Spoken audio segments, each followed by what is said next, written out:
Hi, everyone. Good morning, good afternoon, depending on where you are located, and welcome to our webinar called Managing Information in the Era of AI. We're really here today to talk about AI tools, copyright, and evidence synthesis. I'm just going to give people another second or so to dial in. In the meanwhile, a couple of housekeeping items.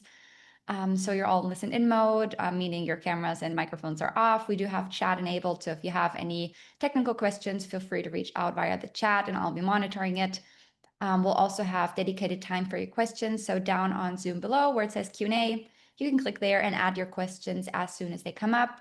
Just know that we'll have dedicated time towards the end of the webinar to answer hopefully all of your questions.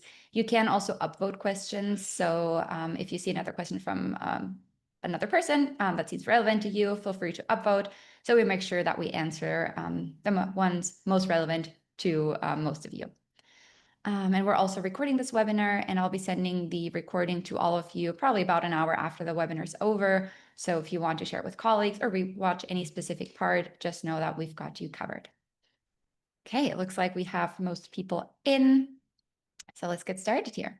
So just briefly, before I introduce our speakers, quick agenda here. We're here today to talk about evidence synthesis and AI. First, in the beginning, I'm really kind of tackling considerations, challenges, and what it means to make fair use.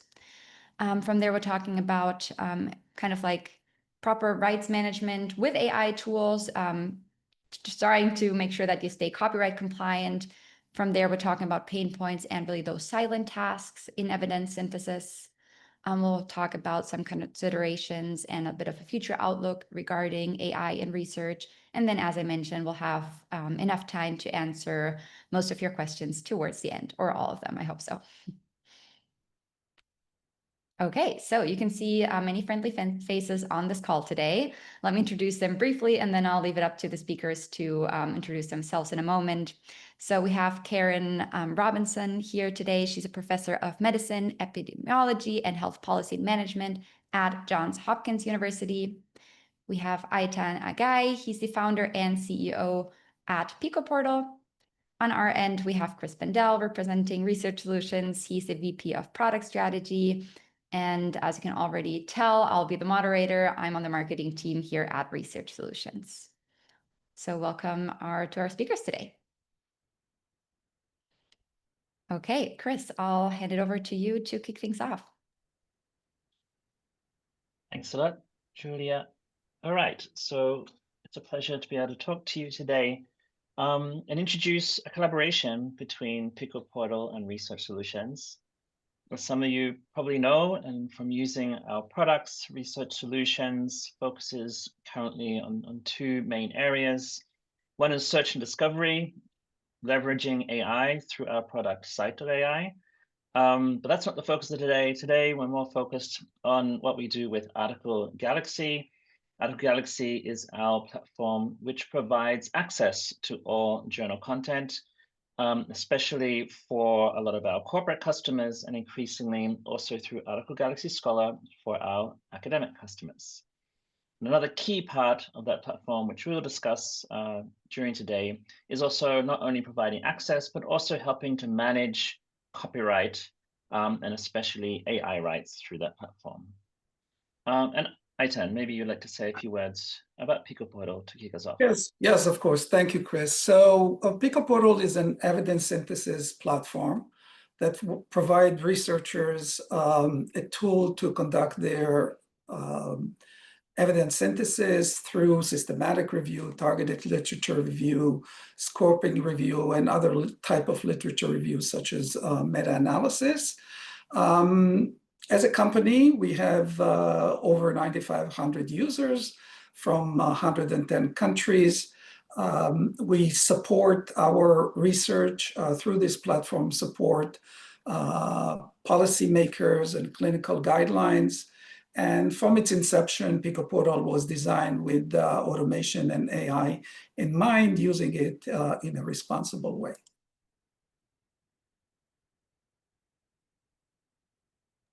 Awesome. Thank you so much for that overview here. With that being said, Karen, over to you.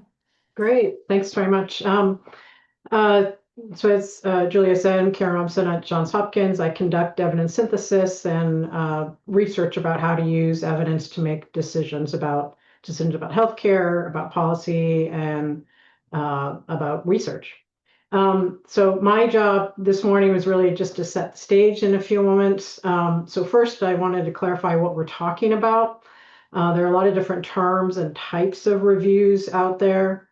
For example, you might do a scoping review to get a lay of the land and identify evidence gaps. You may do a rapid review, which is a very focused review on a very focused question using perhaps modified methodology to get an answer really quickly.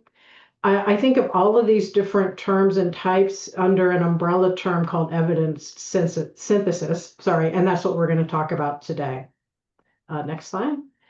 So also to clarify what we're going to talk about today, AI is a huge bucket, really, of lots of different technologies, including machine learning, natural language processing. The other way to think about it, or another way of bucketing that, is there is rules-based sort of AI, the sort of if-then kind of rules-based AI. And then there's also generative AI, the traditional, what we're thinking about with ChatGPT, for example. And in evidence synthesis, we are currently using AI, and AI is being developed, this broader term use of AI, across all the different phases of evidence synthesis. And the subphases may be different for the different types of synthesis, but generally, you go from developing a question, searching, selecting the evidence, extracting the information about that evidence or about the literature, assessing it, critically appraising it, and then doing a synthesis, whether that synthesis is quantitative, like a meta-analysis, or a qualitative or narrative synthesis. And AI, as I said, has played an increasing role in each of these stages. So for example, in searching, we can now use AI to help identify, pull out the terms, both in terms of text terms and controlled vocabulary, to develop a search string to retrieve your literature. And that's something I used to do by hand, and that can now be done with the tools. A lot of work has been done on screening. And to give you an example, next slide, we looked at 8 systematic review projects that we did. And here in the figures, you see on the bottom is the percentage of abstracts screened, that is by 2 independent people.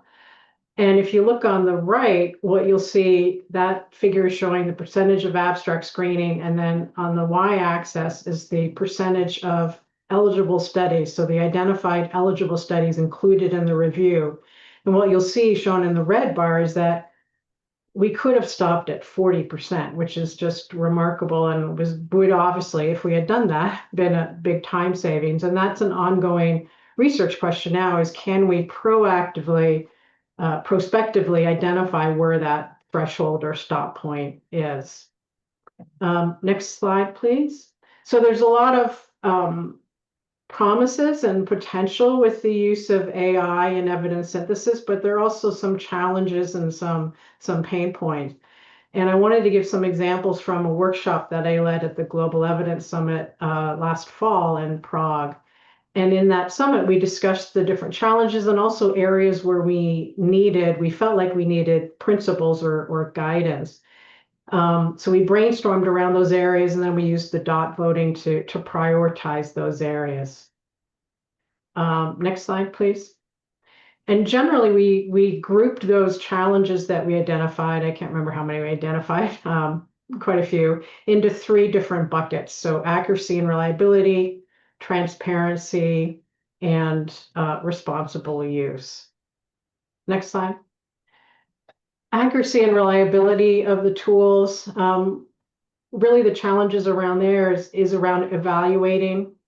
How should we evaluate these tools? What's the gold standard to evaluate these tools when we know, for example, that humans make mistakes?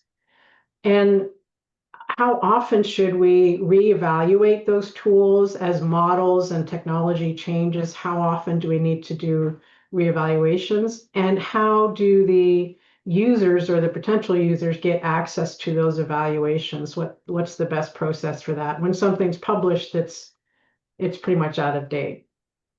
Next slide.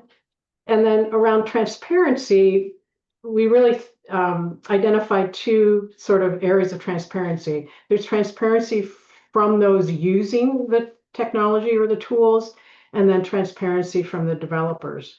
So for the users of AI, so for me, for example, in doing a systematic review, how should I report how I'm using the AI? What's the level of detail that I need to include in my protocol and in my report about my use of AI? And then for the developers, one sec, for the developers in terms of transparency, what are the details about the models that they should be reporting so that we can report it, and also so that we can do evaluations or research on the performance of those tools. So next slide.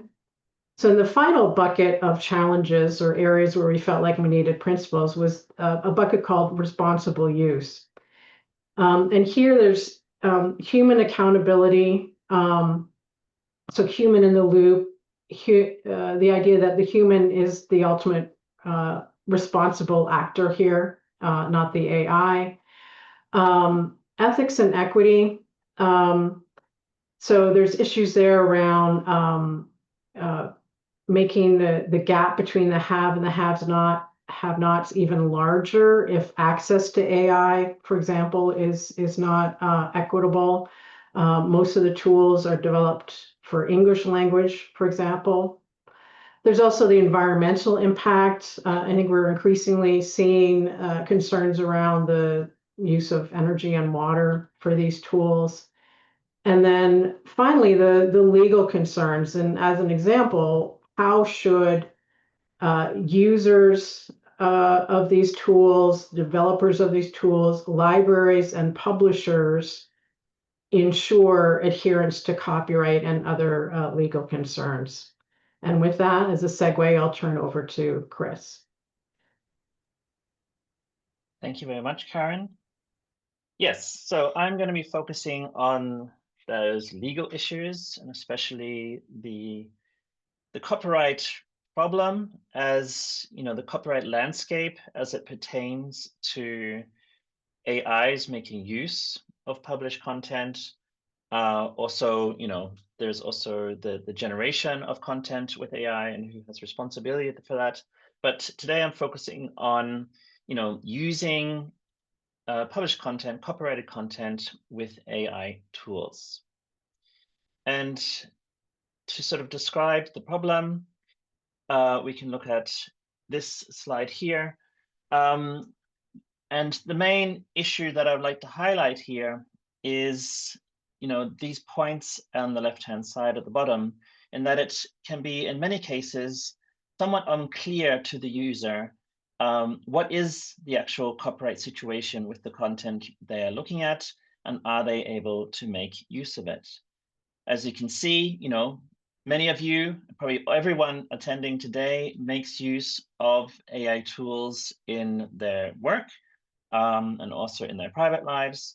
But when it comes to published scholarly content, especially content published by the large science, technology, and medical publishers, the situation is that these publishers have, in general, applied terms and conditions in the last couple of years, saying that their content should not be touching AI tools without additional permissions, without additional rights.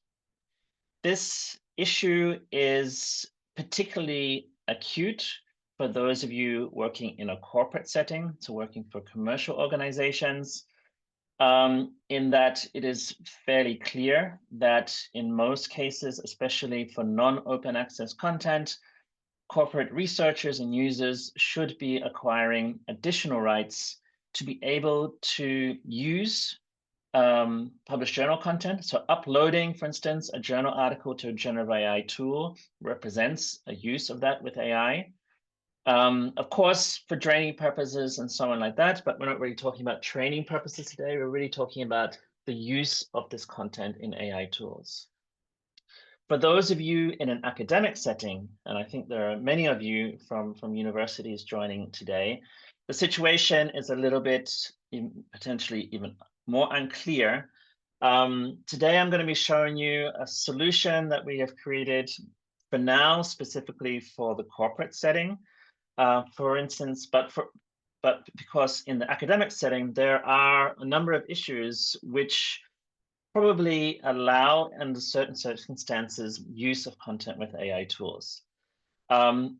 Things like fair use in the EU, the various text and data mining exceptions, and a variety of also sort of court cases happening at the moment, all contribute to make it a bit more complicated to know when you have the right to use published content with an AI tool. For those of you in an academic setting at a university, I highly recommend talking to your librarian about this, as they will have a much better idea of your specific situation at your organization. All right, so not only is it difficult to understand when rights have already been put in place, but it's really hard to understand what that means actually if you do have rights granted to use content with an AI tool. And for those of you, especially in a corporate setting, when you are about to upload a journal article to an AI tool, whether you want to search through it, extract information from it, summarize that article, you actually should be thinking through this decision tree. And it's, so you can see it is kind of complicated because there are various sources of AI rights that could be granted for that piece of content, depending on your situation. On the left-hand side, you can see that when the content is open access, generally, when it's published under a CC BY open access license, it means that you are free to do many things, as long as you make clear attribution to that content. If you are using that content in a further on publication or work. However, increasingly publishers are starting to publish open access content as CC BY NC. That means non-commercial. And so this becomes, again, another gray area for the use of content by users in a corporate setting who work for commercial organizations. On the right-hand side, if the content is not open access, there are several ways that your organization may have already acquired the AI rights for you to be able to use this content in a generative AI tool. The first one is whether your organization has a so-called annual copyright license from a reproduction rights organization, such as the Copyright Clearance Center in the US or the Copyright Licensing Agency in the UK. Both of these organizations came out last year with additional AI rights language in their annual copyright license for the participating publishers. So it could be that if your organization, and typically this would be a corporate organization, has an annual copyright license, that may provide the AI rights that you need. However, at this point, many of the more scientifically focused publishers, so the scientific, technical, and medical publishers, many of those, especially the larger ones, have not opted in to this language. And so you do need to check whether or not your title, the title of the journal that you want to use content from, is actually included in that license. Increasingly, since last year, larger publishers have been providing AI rights, especially to their larger customers. What this means is that someone in your organization, someone in a librarian role or information professional role who organizes subscriptions to publisher content has negotiated additional AI rights to that content so that you can use it for various use cases. It is, however, important to then find out what those use cases are and of course, which titles are actually covered again by those agreements. If none of these things are true, where we are have now provided a solution is in the bottom right white box. And if we click here, yeah, we have an error there. So what we have done at Research Solutions, leveraging our relationships with close to 100 publishers and our Article Galaxy platform, which we'll show you a little bit in a moment, we've leveraged this to create a business model which will allow users to acquire AI rights to articles on an article by article basis from participating publishers. In addition, what we will show you is that we also have put in place a user experience that helps you understand all of this very, very quickly. So if we click again, to really help you, instead of you having to go through this decision tree and figure out where you may have got rights from and what those rights mean, we've wanting to make it very, very clear when rights are granted and what that actually means for you and that piece of content. This is shown here. So this is a screenshot from Article Galaxy, and Article Galaxy is a platform that has been around for many years. This product, many of our customers are using it to find and access journal content. So through this platform, our customers and users can access any journal article they are looking for. And if they do not already have access to that because it's open access or they have subscription, then our users are able to purchase access to that content. In addition, now what we are doing is solving that problem of getting through this very complicated process of understanding when there are AI rights already being granted. In this case, you can see that AI rights have been granted to this piece of content in the so-called reuse rights user interface. So alongside those other typical reuse rights, such as being allowed to use this content for a regulatory submission or for marketing processes, etc., you can now see that we've highlighted that rights have already been granted to this to allow you to summarize this particular article with a generative AI tool. So this really helps the end user, yourselves, to quickly understand when rights have been granted and what exactly you're allowed to do with that content. In some cases, you may not have access to that content. In that case, you can purchase access to the PDF for human reading. And now increasingly from participating publishers, the other part of the service is that we allow those AI rights to be acquired for a small uplift on that PDF fee. It's important to know that this was launched just 1 month ago. We currently have 9 participating publishers, covering around just over 15% of the non-open access journal content, which is out there. We are aiming to grow that to 20% by the end of this year and 30% by the middle of next year. So that means that, we have a lot of work to do in discussing with all our publishing partners to bring more and more of them on board and make this a more complete service for all of you. All right, and with that, I'll hand over to Aitan to, show you Pickle Portal. Sure, thank you, Chris. So before I will start, I just want to point out, based on the conversation and the discussion from Karen and Chris, that we're standing in front of a very unique crossroad.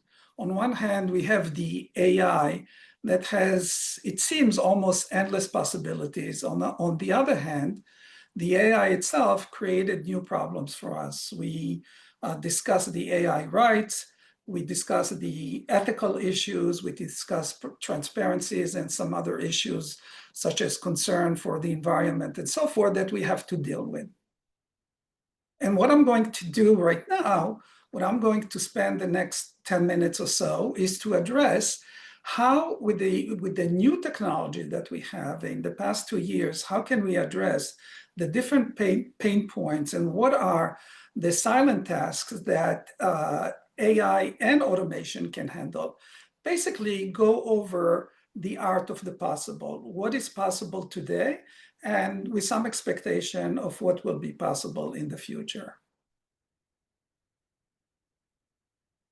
So we talked about PicoPortal. I'm not gonna elaborate more. I just want to perhaps highlight one more thing, that as a company, we also have certified methodologies that fill out specific gaps in different types of tasks within the systematic literature review, but we can move on.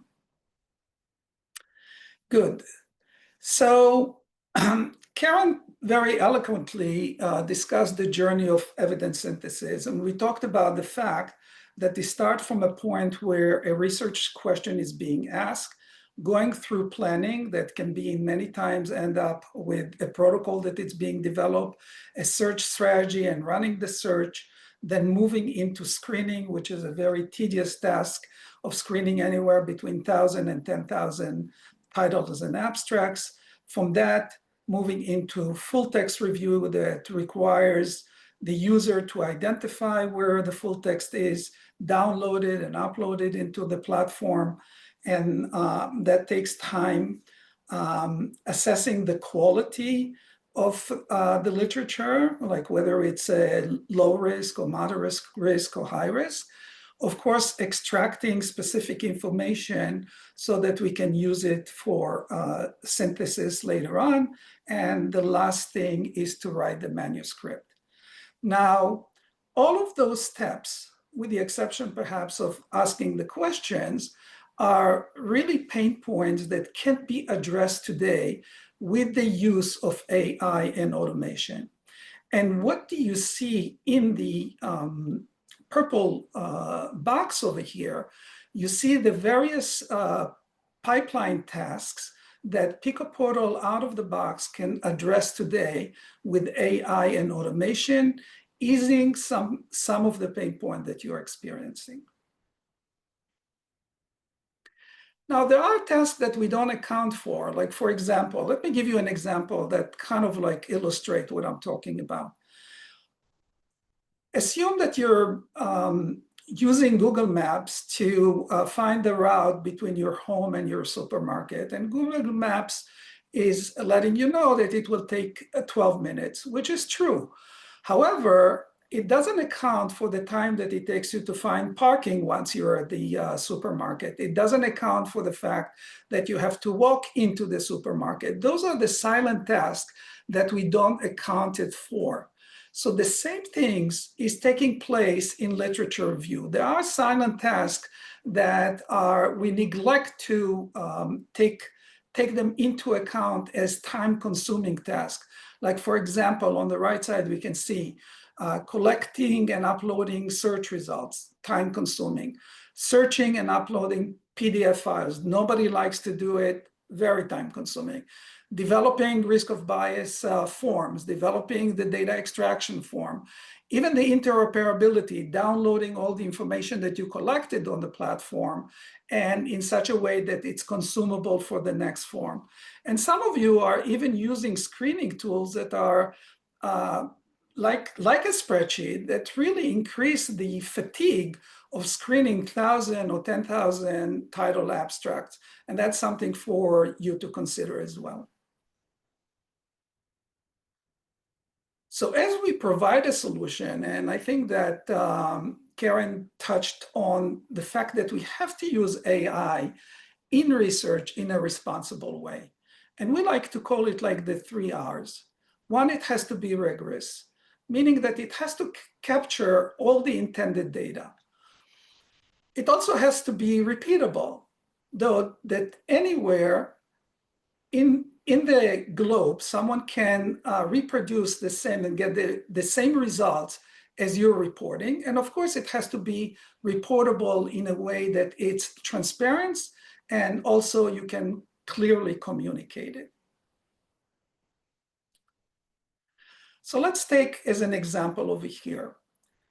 we all ran a search using, or some of us ran a search using ChatGPT, and we know that we ask a question such as, what is the effect of dark chocolate on type 2 diabetes? However, the issue with that from a scientific and with reportability, reproducibility, and rigor is an issue, because one is that if you ask the same question using a different large language model, you for sure will get a different answer. Two is, even if you will ask the same question with the same model, but different version, you will get a different answer. And even if you will ask the same question in the same model, the same version, you may get a different answer. So that's not something that meets the 3R criteria. What we need to do in this case is to convert this question into what you see on the top right, into a query where we identify key terms and the Boolean logic, and that is repeatable and reportable. So to do that, the AI, as Karen mentioned, this task used to take hours and sometimes days to perform. There, with the help of AI and automation, one can pose a question like this: the effect of dark chocolate in type 2 diabetes, and the large language model will produce a query that the user still have control over it. They can review it, they can modify it, they can tweak it, and then they can report on it and put it together in their manuscript. The other way to do it is not just asking the question, but perhaps identifying 2 or 3 title and abstracts that you find that meet your eligibility criteria, and paste them into the prompt box. And the large language model, again, will identify the key terms and the Boolean logic, and will construct for you a query that can be your starting point. So instead of looking at a blank sheet of paper, you're starting with something, and you can test it and see whether or not it meets your criteria. And even uploading a PDF file like a full study can perform and do the same thing. This is big.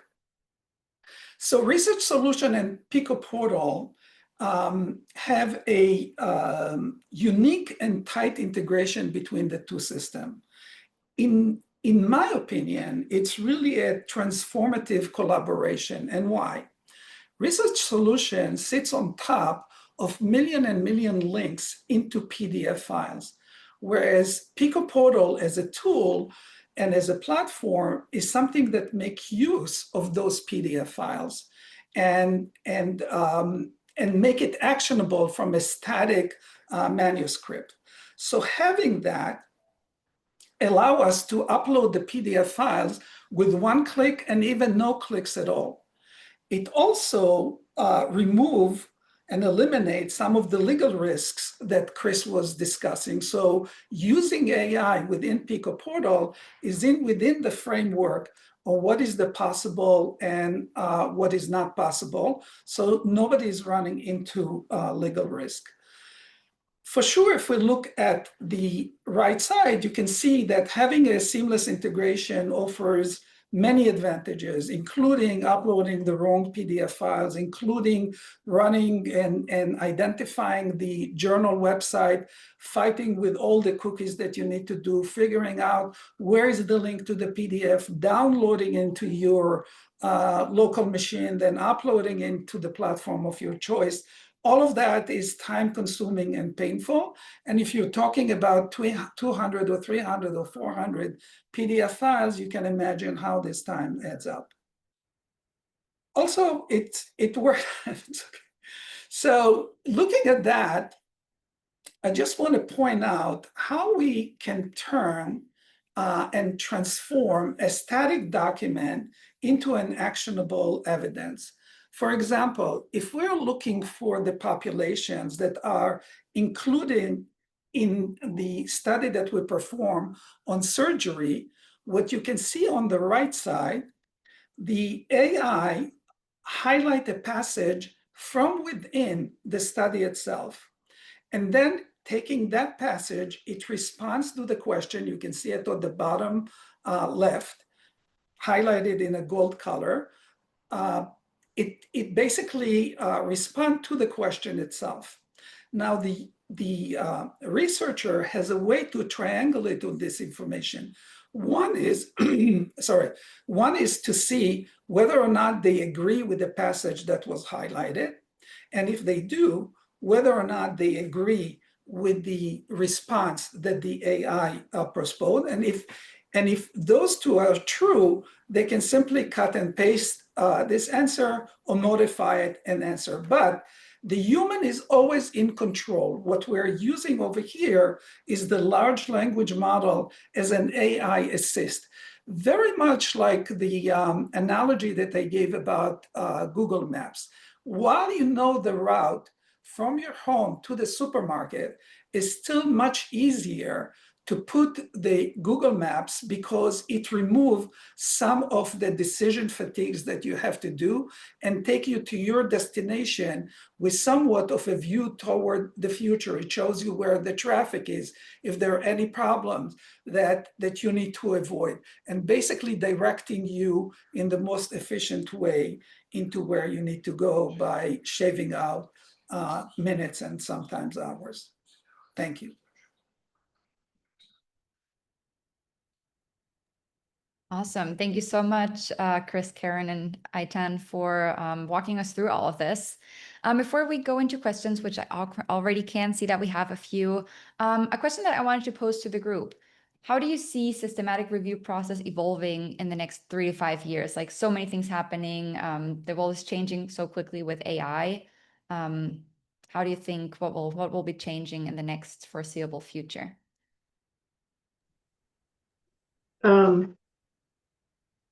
I think that's a great question, and I'll answer it kind of with maybe not an answer, but a comment that Eitan's heard me say a few times. But it strikes me that as we're developing AI and using these tools, we're doing it in a way that adheres to the old way of doing things. So instead of rethinking about how we're doing a systematic review or an evidence synthesis project, we're kind of forcing the AI to replace a human completed task instead. And what I would propose that we need to do going forward, or what would be optimal, I think, is taking a step back and thinking about the opportunity that these AI tools provide to us. We don't need to be doing the same steps in the same way that we did when we had to print out the abstracts, complete it by hand, and then enter that into a spreadsheet. Why are we making the AI duplicate those kinds of processes? I think we need to rethink the whole concept of how we're doing, whole approach to the systematic review, retaining the main features, rigorous, transparent, the things that make a systematic review. But I think we need to rethink the specific phases or tasks to accomplish those phases. Yeah, and I will add, thank you, Karen. And I will add that first, just to be clear, there's no way of stopping technology from being part of any process, including systematic review. So we have to accept that.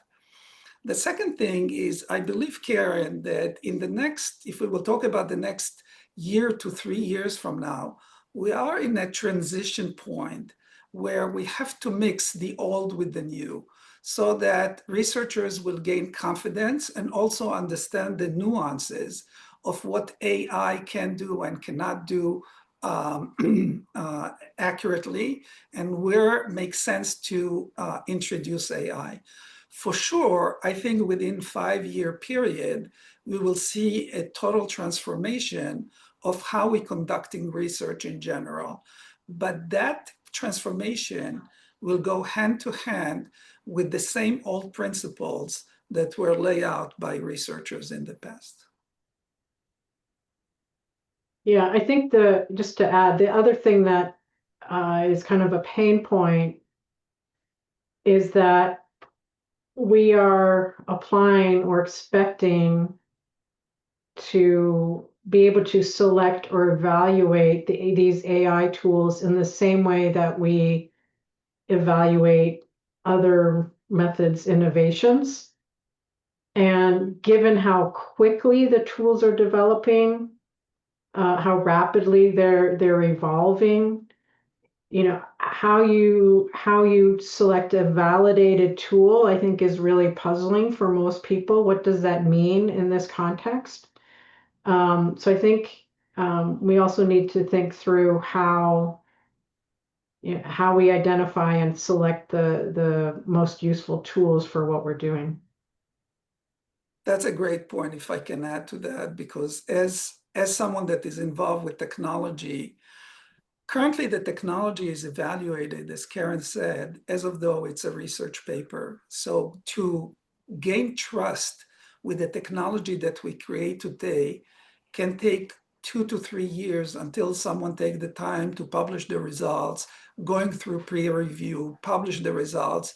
And that's not an appropriate way to go ahead and to evaluate it.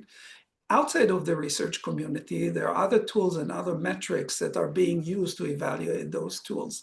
And I think that we need to figure out perhaps a hybrid so that we can accelerate the use of technology, but still be conservative enough not to introduce something that is counter to the research standards. May I ask, I guess there are some key stakeholders like regulatory bodies that need to also help this innovation process move quicker, I guess. Yeah, I agree, and I think that's part of the issue is that just to give you a very concrete example, when we submit a systematic review to a journal, the peer reviewers and editors are asking us to do things or provide things that maybe we can't for the AI tool. So, and they're expecting us to adhere to the the Cochrane handbook or the IOM standards or whatever that are from years ago that say, for example, 2 independent screeners screen all the citations. So there has to be a shift, and again, I think that's a real pain point, is how do we shift but do so in a way that maintains the rigor and transparency of what we're doing. Awesome. Love the discussion. Thank you so much for diving in here. I was reading through some of the questions from the audience as you were speaking. We got an interesting conversation here going on, which I'd love your input on. Let me just read this out loud here to everyone. Okay. So why is everyone confident that open access articles can be used without issue in Gen AI cases, despite Gen AI not really being prevalent when someone published under an open access license for the work, for example, in 2001? Was there a case where this was settled in their wording? Is there wording in the original licensing? There are different types of Creative Commons under which open access publications are published. And the most common form has been CC BY, where the only real limitations is to ensure that when using that content in any way that, in another work, or you're going to publish that or put into a systematic review or whatever, that work that you're extracting information from should be attributed, should be cited.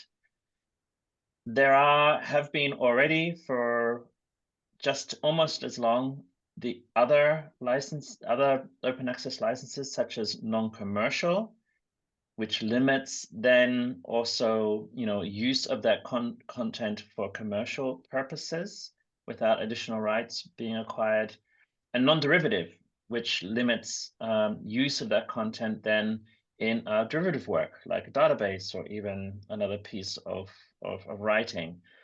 So there have been these distinctions for quite some time. However, the majority of the content until now has been published under CC BY, where attribution is the key thing to do. Awesome. Thank you so much. Also, if there are any follow-up questions, feel free to add them here.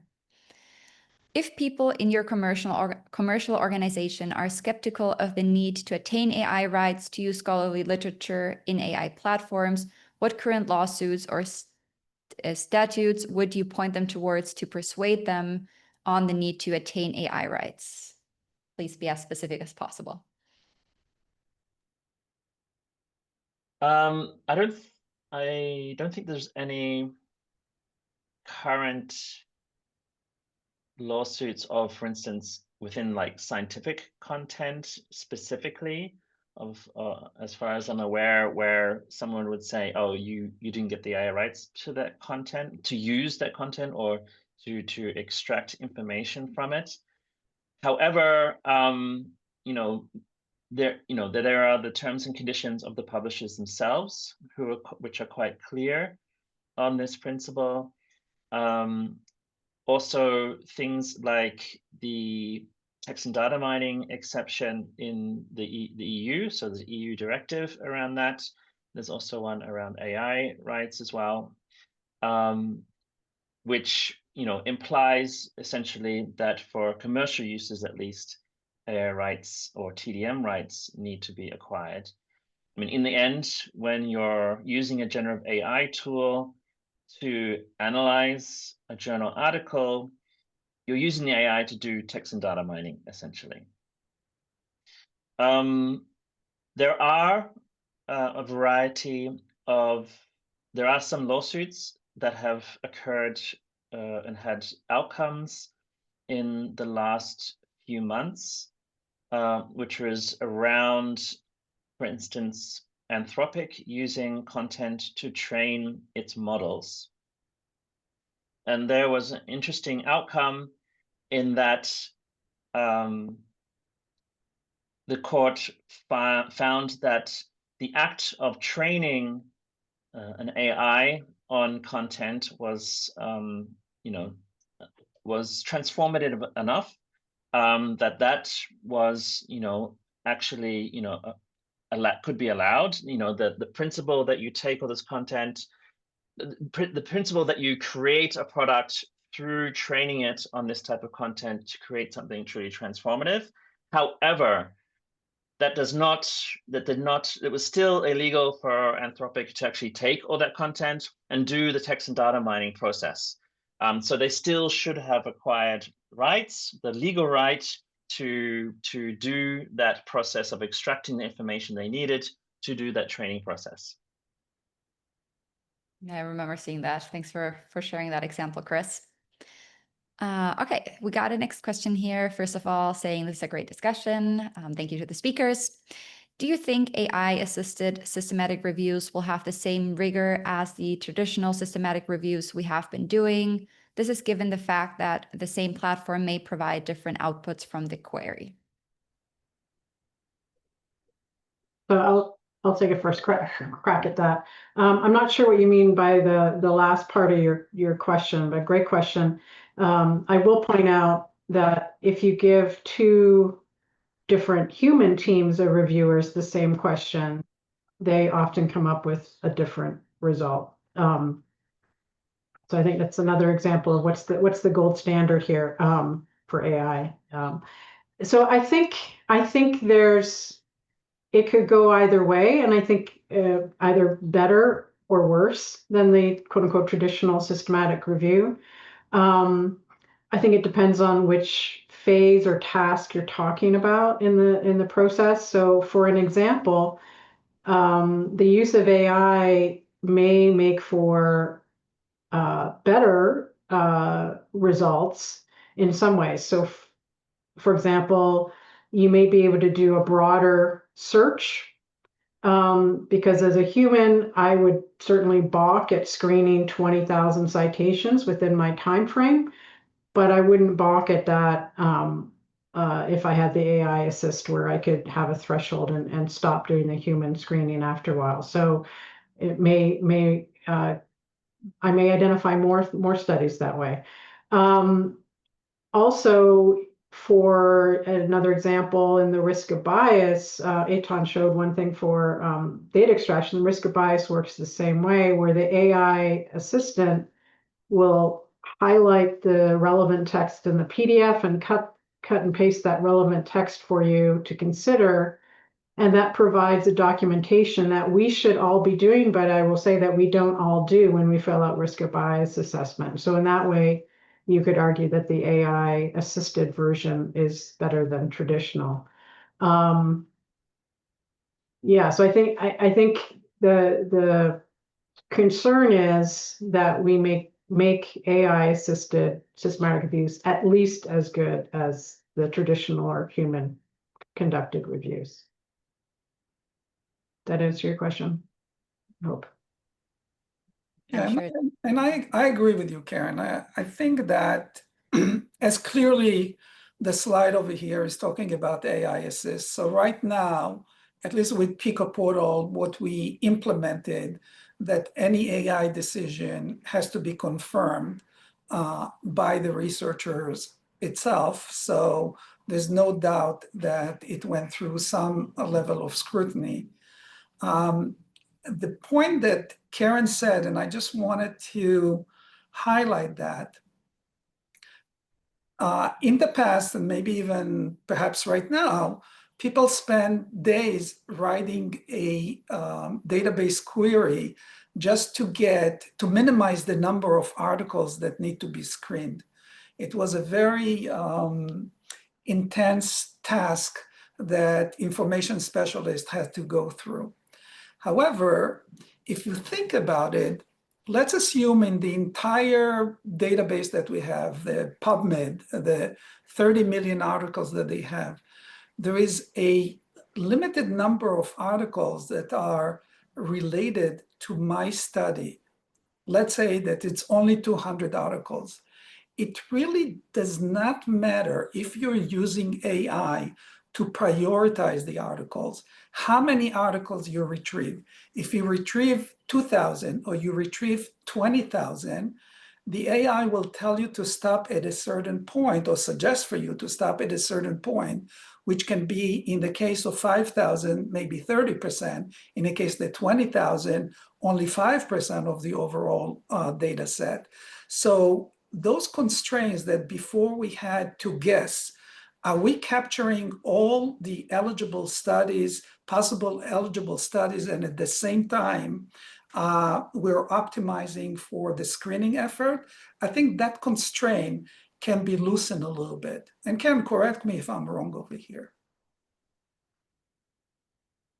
Yeah, I think, I mean, I know I always spend a lot of time trying to make my search sensitive enough because you don't want to miss a study. That's the big problem with systematic reviews, but also spending the time to make it specific enough so we weren't screening 10,000, 20,000 citations. That takes a lot of work.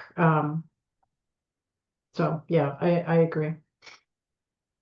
Awesome. I mean, the other, sorry, just in relation to searching that I should mention, the other thing that the AI now can help us with and automate for us is snowball searching, forward citation searching, backward citation searching, which again, in the past, I used to sit there with pen and paper and circle the references I thought we should screen, enter them in manually, print them out to screen, go through that whole process. And now it's integrated within the tool and it's done on a automatic way again. So again, I think that makes our systematic review search stronger than we were able to do manually.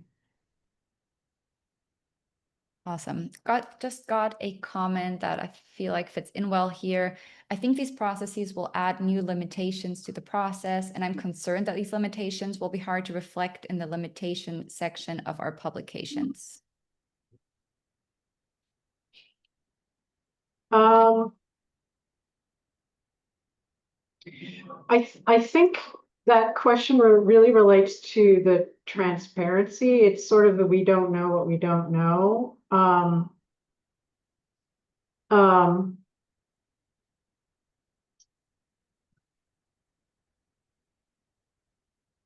Yeah, I mean, I think it's related to the issue of being able to evaluate or having access to evaluation of tools to know how they're performing. and being transparent about that in the discussion. But I don't know if there are particular limitations for a specific review. I mean, I think there are certainly broader limitations, the environmental impacts, issues around access to AI. So are only, the high income countries going to be able to produce systematic reviews because they're the ones who have access to AI? Will certain topics therefore not be covered? I think those are broader limitations, but I'm not sure if you had that the question asker had specific limitations for reviews that they wanted to raise. Yeah, thank you. Feel free to add any follow-up question here to double check. Could you speak more to how snowballing could be automatically done in these new tools? Yeah, Eitan, do you want to take that? Because that's a function in Pico Portal. Yes, so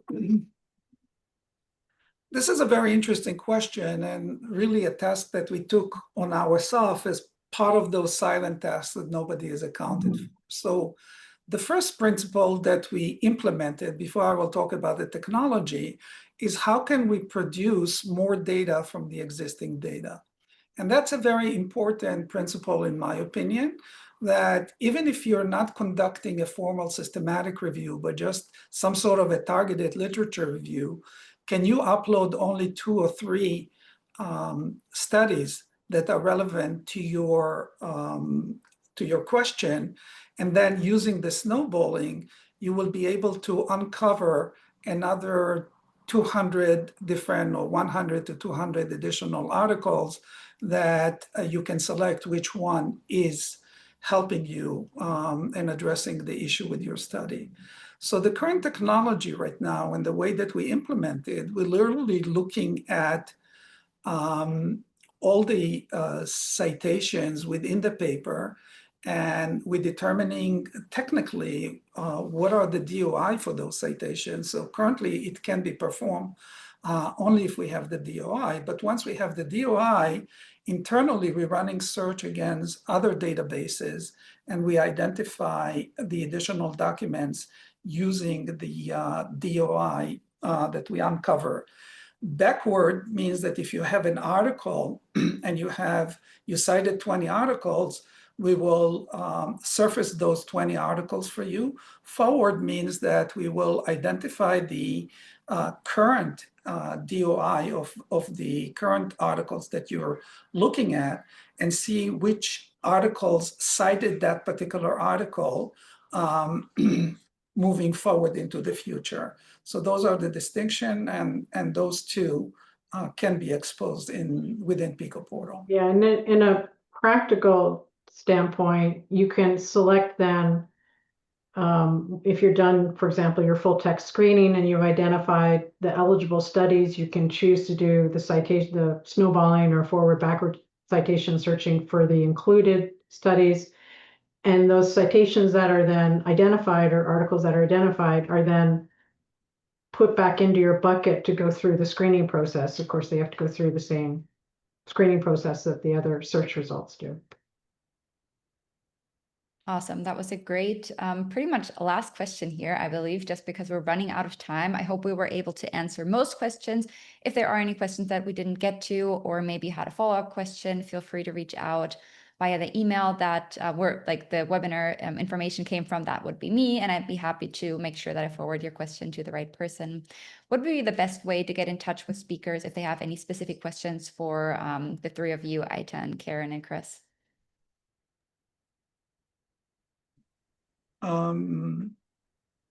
I think for me, you can just send me a direct email. I don't have a way to write it, but it's eagai, E-A-G-A-I, @picoportal.org.